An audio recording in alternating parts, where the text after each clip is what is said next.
can see developmental neuropsychology, child neuropsychiatry, developmental psychopathology, clinical psychology, and so on, other disciplines.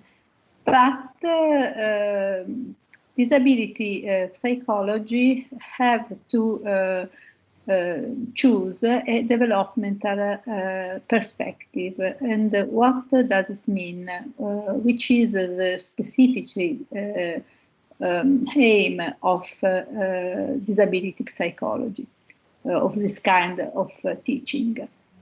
First of all, to understand atypical development is essential to know the typical processes in order to understand the strengths and weaknesses of an atypical profile. This is very important because we have to know how typically children develop to understand the atypical different profiles.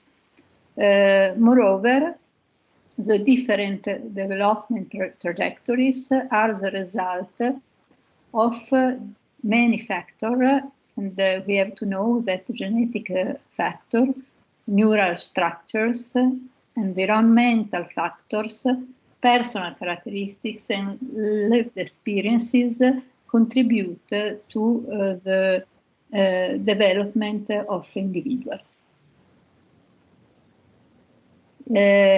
In which courses I heard before that now, and I know that it is important to expand the teaching of these transversal disciplines also in every course. But in this moment, disability psychology is for teachers, obviously, because they have to deal every day with children with different abilities and with special educational needs. Courses for educators, courses for psychologists who are involved in diagnosis and rehabilitation, and courses for many kind of psychiatric rehabilitation or health professionals. The aims of this kind of course are, of course, basic aims are to introduce the concepts of disability, developmental disorders, inclusion, and also their evolution, historical evolution. To examine various manifestations of atypical development in comparison with the typical one, and to address the theme of intervention in the light of the underlying theories and evidence of efficacy, because many times intervention is not strictly linked with the theory, and it is difficult for professionals to choose which intervention learn and apply. Finally, to explore the role of the context, but with a vision typical of the international classification of functioning, where personal and environmental factors are comprised in the context. What we expect from students at the end of the course?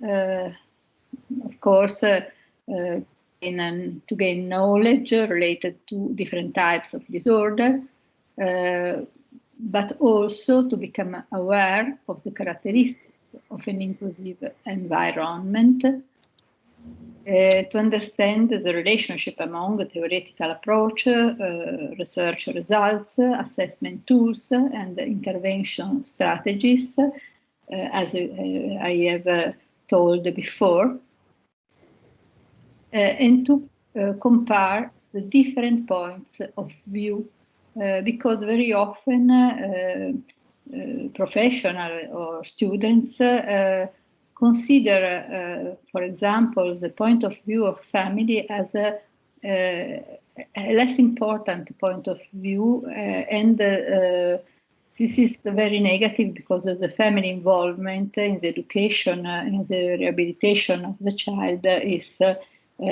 crucial.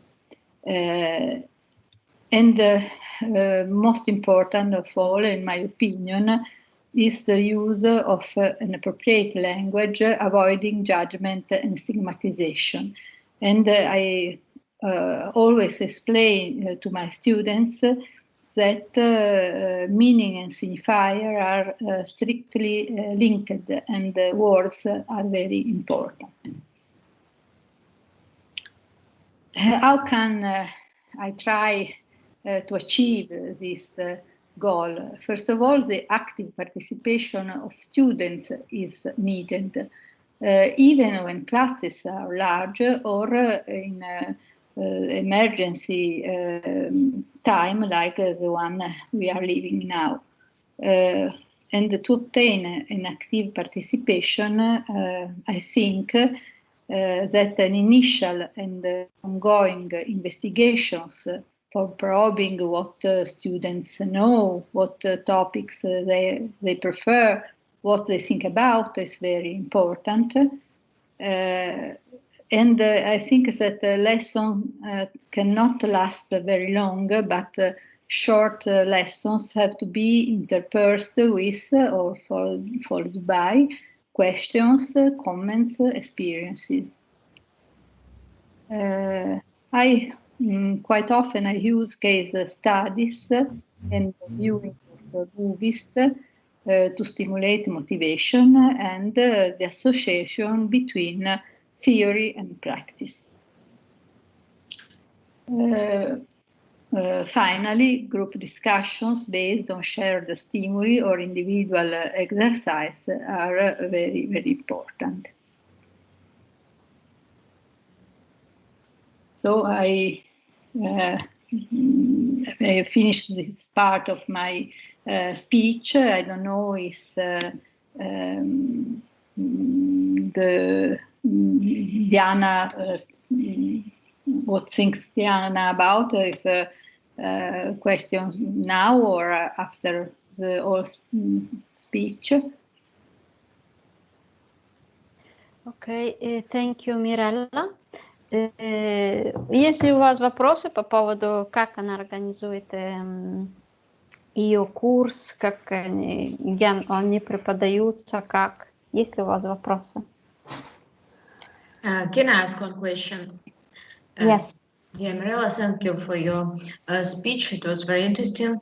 I would like to ask you, which interactive methods do you use in order to stimulate your students to be more active, especially when we are on the distance learning?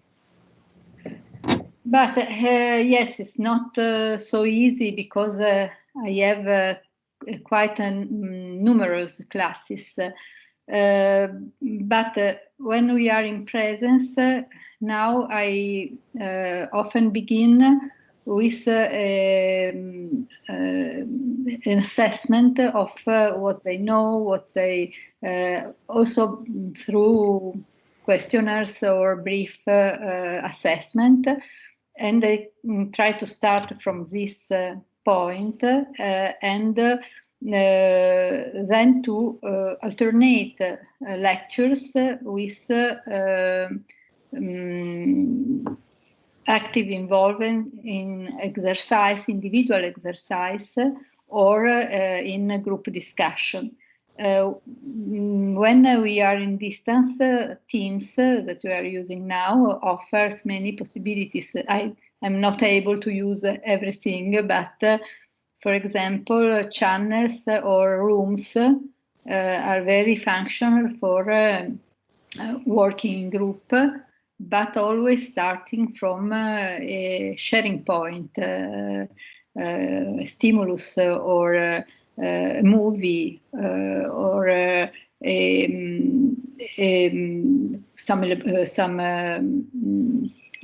some work in progress that we began online, for example, we have with Aula Web, that is the platform where we can charge exercise and forum and discussions.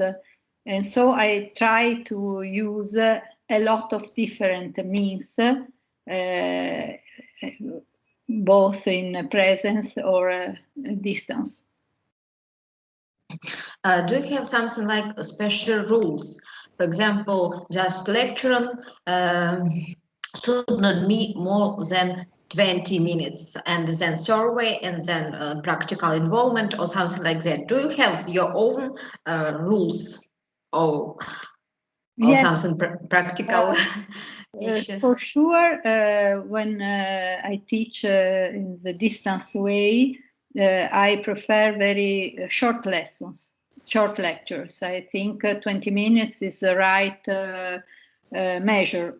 It's not always exactly the same. It happens that 1 or 2 lessons I use more time because I have to afford the theoretical points more in depth. But usually not more than 20 minutes also for me. And then also when we are in distance, I ask the students writing in chat during the lectures, and then when the lesson finish, I read with them, and this allows to participate more people, because in numerous classes, if you only use the direct intervention, often 3, 4, 5 students, always the same. But by chat, during the lectures, they write. Also, I pose some problem during the lecture, and they have to solve by chat during the lesson. So I are not very, but I try to use different way. Thank you so much for your answer. We also try to use different methods to attract the attention, especially while distance learning. It's very, very important, because sometimes we doing our lectures just opposite black screen. It's something like monologue, and to attract the attention and to inspire students to interact with us, we need to have something very, very special skills, yes. Teaching skills. And now we have some like our own experience how to attract. But when we firstly faced with distance learning, it was really challenging for us. Because completely different systems of teaching and so on. So thank you so much. Thank you to you.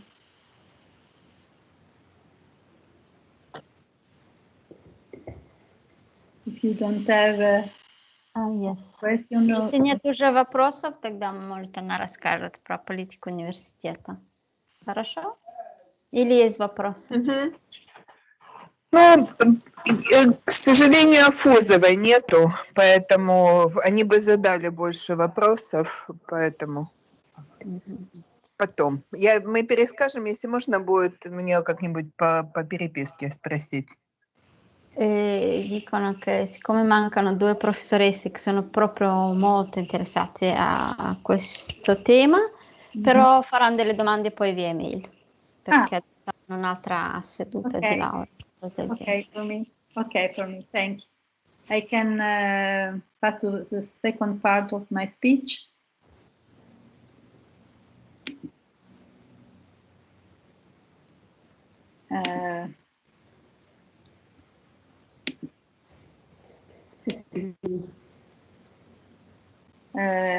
You can see the.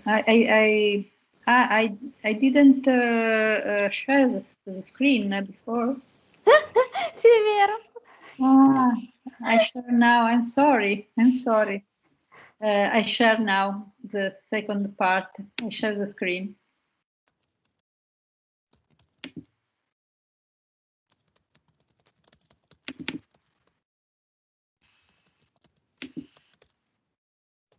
So I'm sorry for the first mistake, but I hope it was sufficiently clear, my speech, and I will give to Diana the slide in order you can see also the first part of them.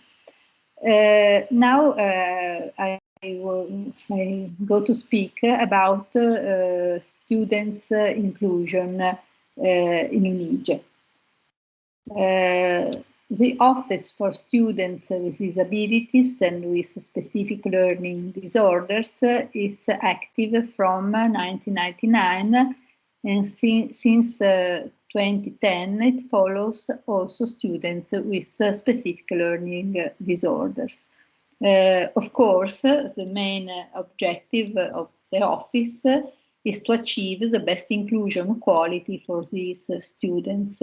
But I would like to start from a very short historical perspective for the use of the term. At the beginning, at the national and international level, we started to speak and to work about integration.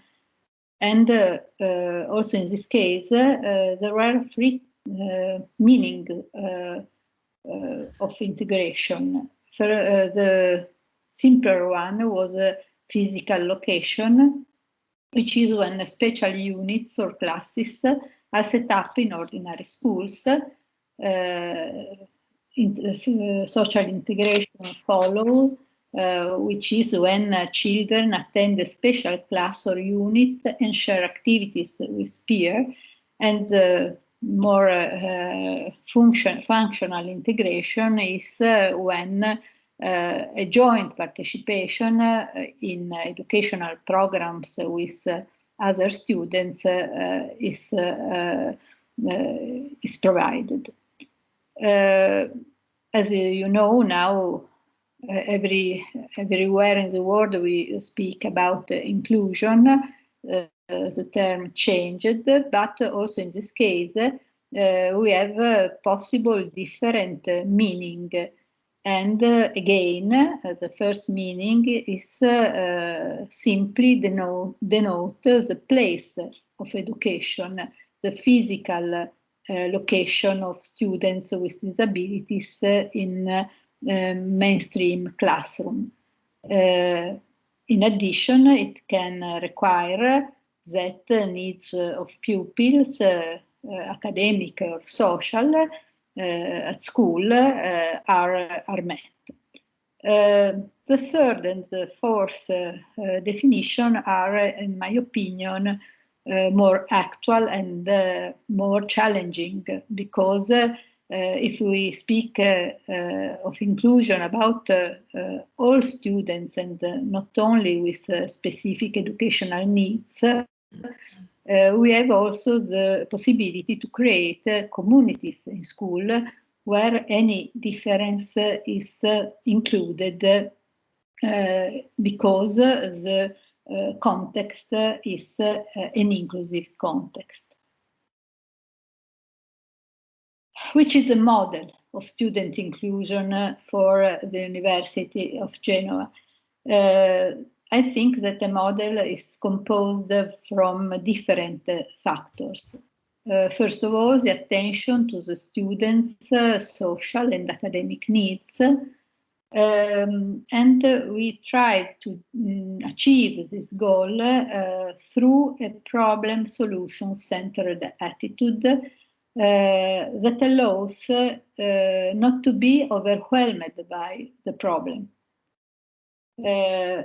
Third, we try to monitor service efficiency frequently through the opinion of the students or through collecting data about their results. The final aim is the progressive implementation of an inclusive network composed from teachers, students, and other workers of university that create a real inclusive community. In this process, it is central, the peer education, as we will see. Here you can see the a list of the main services we offer as the Office for Students. First of all, assistance in handling bureaucratic procedures, mobility support within the university spaces, provision of technical equipment and specific teaching aids. This part we will see more in depth: peer tutoring and teaching tutoring, digitization of teaching material, and for deaf students who speak or communicate through sign language, we have also an interpreting service, and especially for students with autism spectrum disorders, augmentative or alternative communication services. Main tools are the Charter of Service for students with disabilities and some guidelines for students with specific learning disabilities that can help students to know which services they can,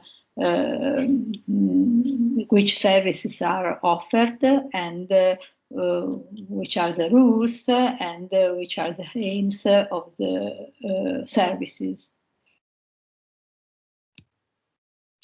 We have a quite complex organizational structure. There is an office for students with disabilities and with specific learning disorders who follows students throughout the whole academic career. The rectors delegate for disability.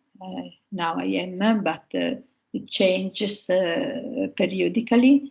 For disability, specific learning disorders, and inclusion.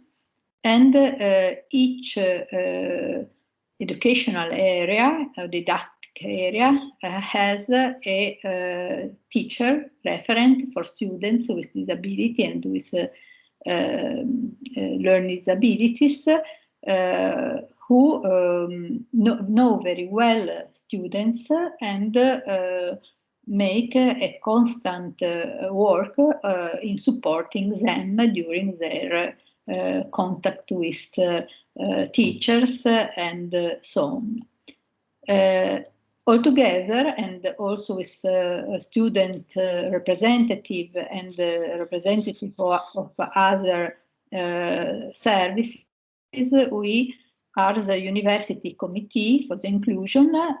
We work very often together, and we make many reunions, many meetings in order to share the same aims and principles. I told you that it's central, the peer education. Indeed, we have two kinds of peer tutoring: the peer teaching tutoring, more oriented on the study plan.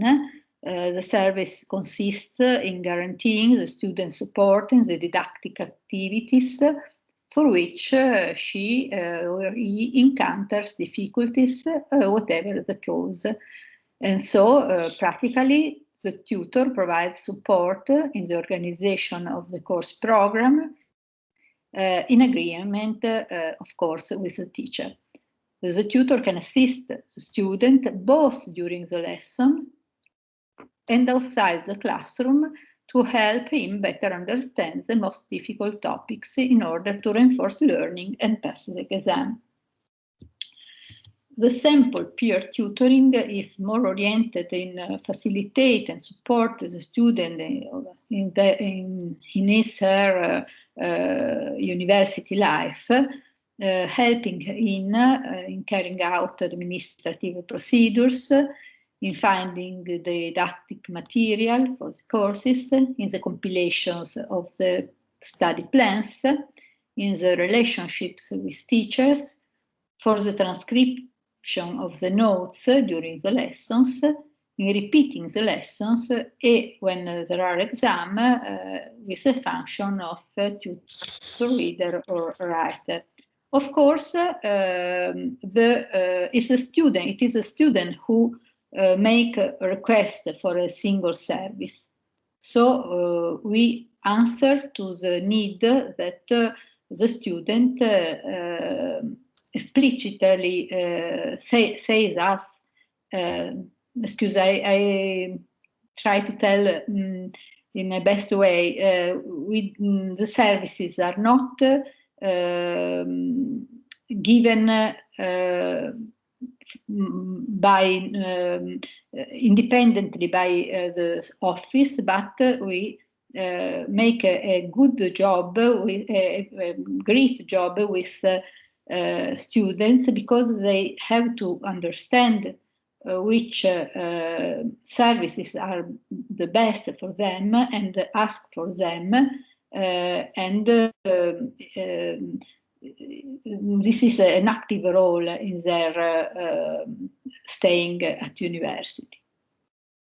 If some student have a certification of disability but doesn't want any service, he is completely free.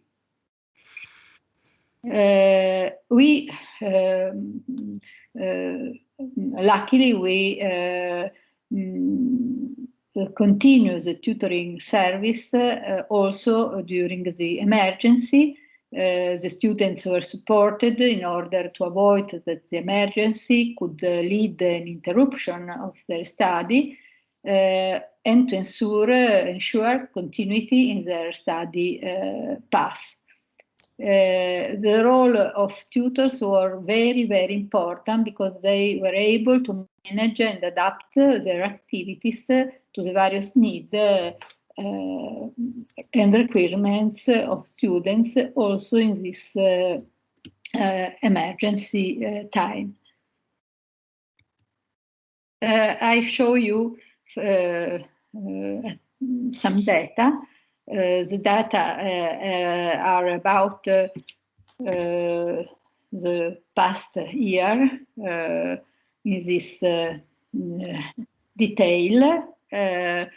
We had 51 students with sensorial and physical disabilities who asked services to the office, and you can see the distribution in different areas. Educational sciences and philosophy and letters are the more chosen.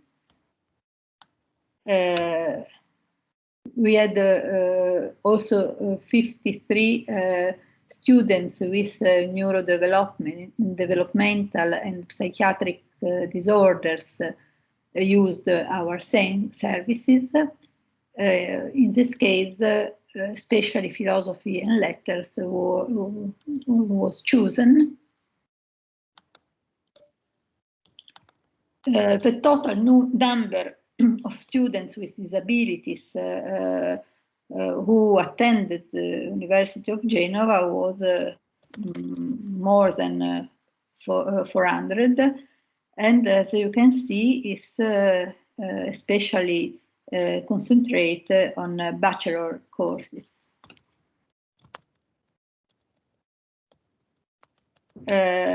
For what concerns students with specific learning disorders, in 2019, the students were 772, and the most chosen courses was medicine, particularly as professional care, not medicine, the long course, and educational sciences, but also a wide distribution in other courses. And now I have so only the total numbers. Students with disabilities are more than 500, and students with specific learning disorders are more than 1,000. Some conclusions. Students with disabilities attend different kinds of courses, but mostly human and educational sciences. They are mainly concentrated in the first level of university courses.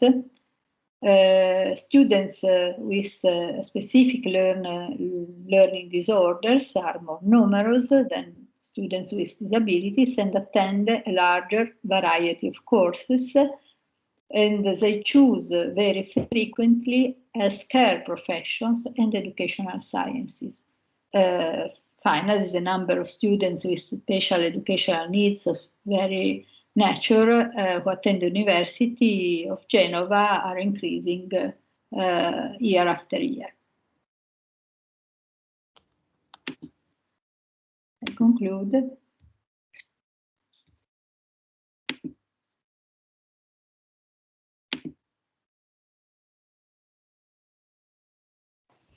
Okay, if you thank you, Mirella. Questions?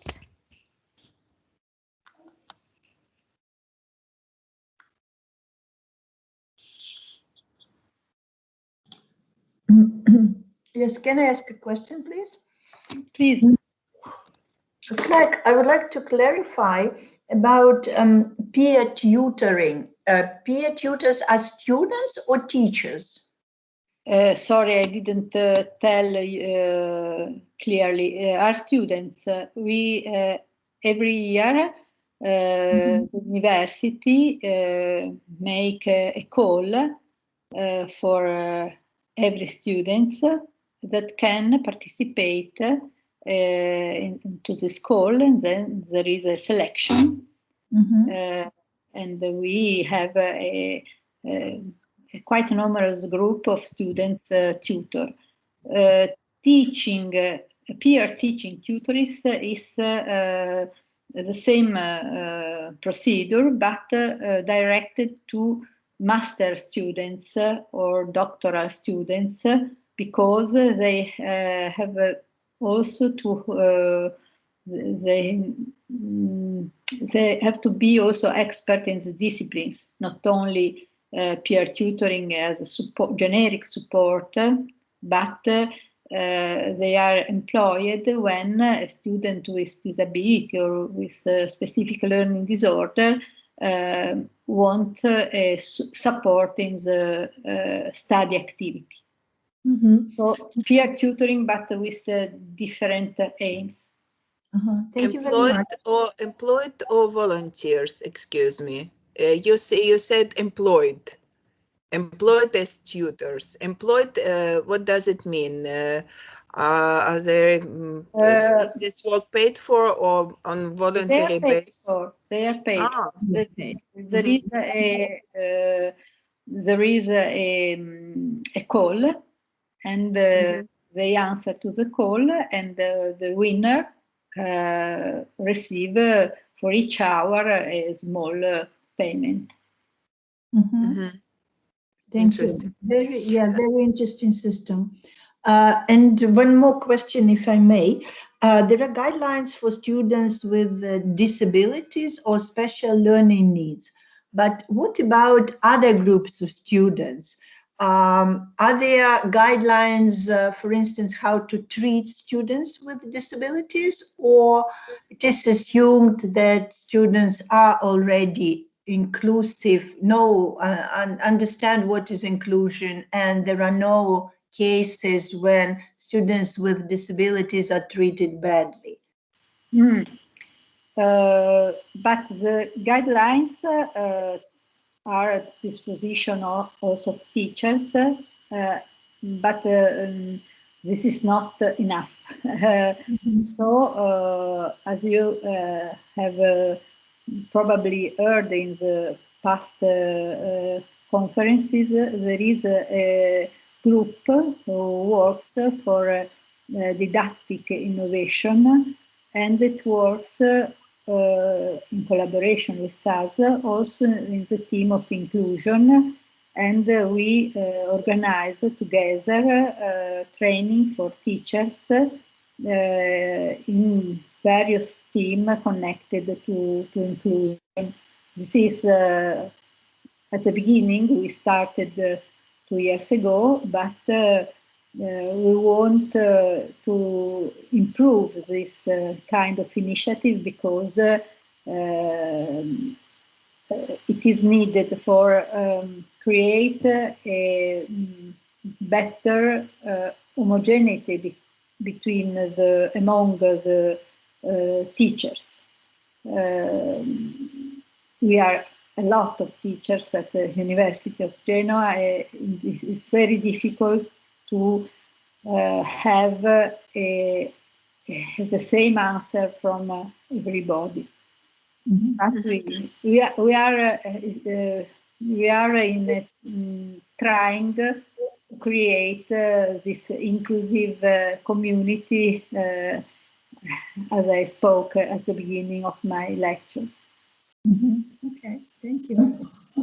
Also, because now, as you have seen, there are many other people in our university who works about this theme. So I think that we are creating a network, and this is, I hope this will be efficacious. Thank you. I'm sorry if I missed this in your presentation. It's clear and very wise. Thank you. Very important for us. Thank you very much, dear Mirella. But could you please answer, how do you measure the effectiveness of your inclusive policy? What are qualitative and quantitative indicators? And first question, and who was the initiator? I mean, personally, of the implementation process of this inclusive policy, and what kind of resistance to the implementation have you experienced, or fortunately have not experienced? Thank you. Very important questions. The data. We are now monitor, first of all, the number of students involved in each didactic area, and the increment of these step by step. And we are collecting data, also the office, on the career, so how many exams they have passed during their course, and so credit CFU university credits they achieve at the end of the year, but this last collection of data is at the beginning, so now we didn't have in the past year.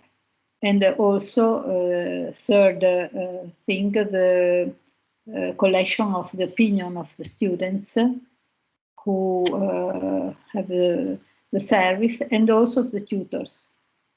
Satisfied or not satisfied? Exactly. Questionnaire evaluation and of satisfaction, and also relation, final relation from the tutors about the tutorship and the problems and the strength of the tutorship. So we have different channels. Now we want to have also a systematic point of view on the careers. So how many exams, how many university credits at the end of each year. We try to have also this kind of data. Mm-hmm. And for the second answer, the many teachers at the University of Genoa are sensitive to the inclusion. The sensitive is increasing in this period, but the most common resistance is about the exam. So the possibility to change the way to make the exam, or also the preoccupation about the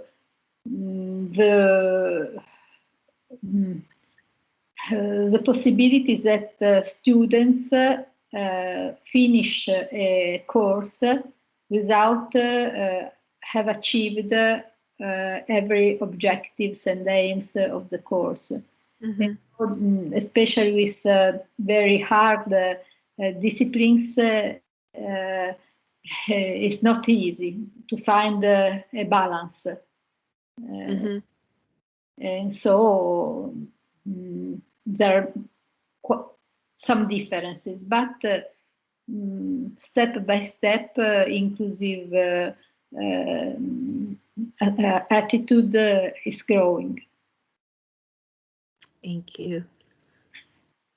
It's always difficult to find this balance when we are declaring a student or person-oriented approach. And you need to balance between the sila of liberalism and haribda of quality. There are strict rules of quality. Yeah. Yes, it's objectively a difficult balance. So mm-hmm. we have to support teachers in find this balance. It's not always easy. Mm-hmm. Thank you. Thank you to you. If there are no other questions, can I ask another one? In Ukraine, some universities have launched only recently, have launched the position of a student ombudsman, a person who would protect students' interests in the university for all students, not only students with special learning needs. And in your university, talking about students with special learning needs or disabilities, you have quite a system of different institutions, the Center for Students with Disabilities, the referent teachers, the university committee, and among all these people or offices who are involved in giving support to students with disabilities, does somebody perform the role of ombudsman? Somebody who really observes that their rules are not violated, or the culture of inclusion is on such a high level that this position is not necessary? But I am thinking about, because I don't have present a single figure of this kind, but we have, for example, the Committee of Peer Opportunities, that is have different articulation at the level of the university, schools, department, and peer opportunities for each kind of student, is for sure a guarantee of good treatment.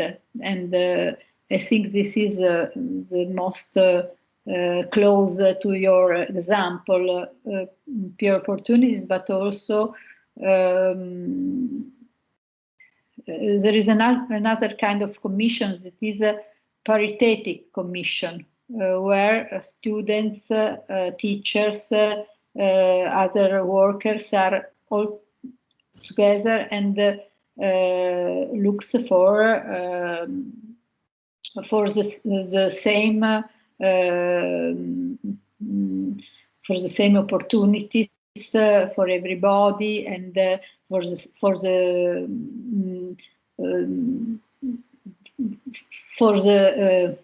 can't find the diritti of everybody, defending the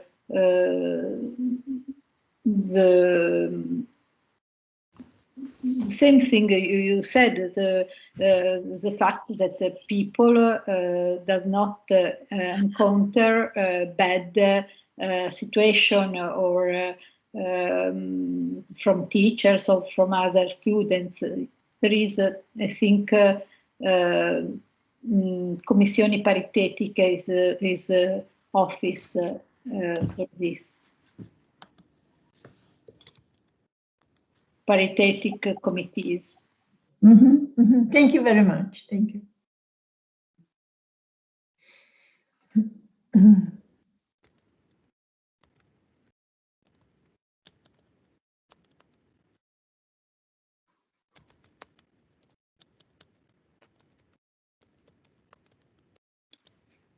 You have now a stop for the conference, and then you begin again in the afternoon, or you are free in the afternoon?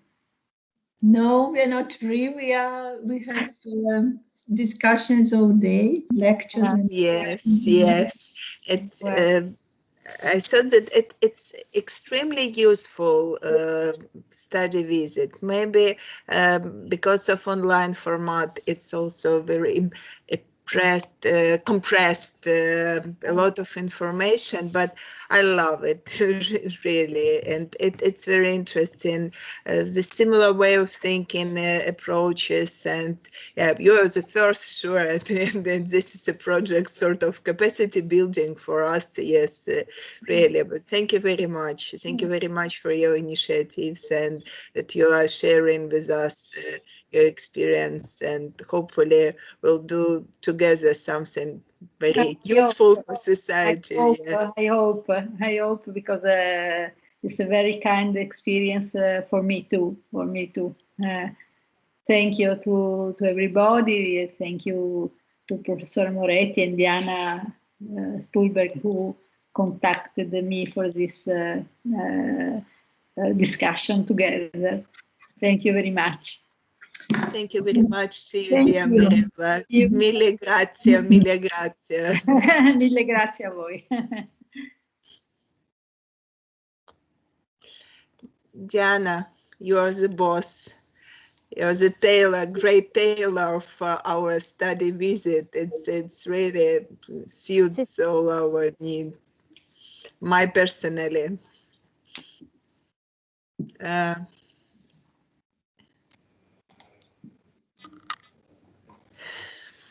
Yes, thank you. Grazie, Mirella. Thank you. So, today another hard day.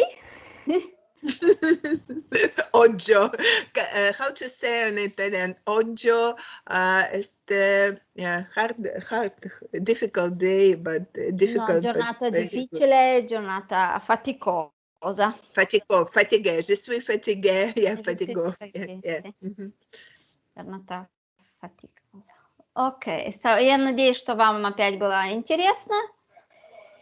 И встречаемся. Spasibo всем вашим участникам. Grazie a tutti i relatori, un immenso grazie, è stato tutto molto interessante, molto. Mirella è già sparita perché ovviamente Molto impegnata. Профессор Занобири исчезла, потому что она очень занята, как вы поняли. Да. E grazie a tutti. See you all tomorrow morning for last day.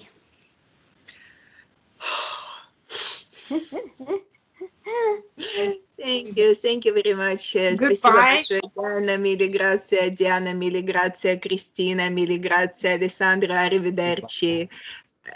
Tutto bene. Arrivederci. Grazie mille. A presto. Grazie.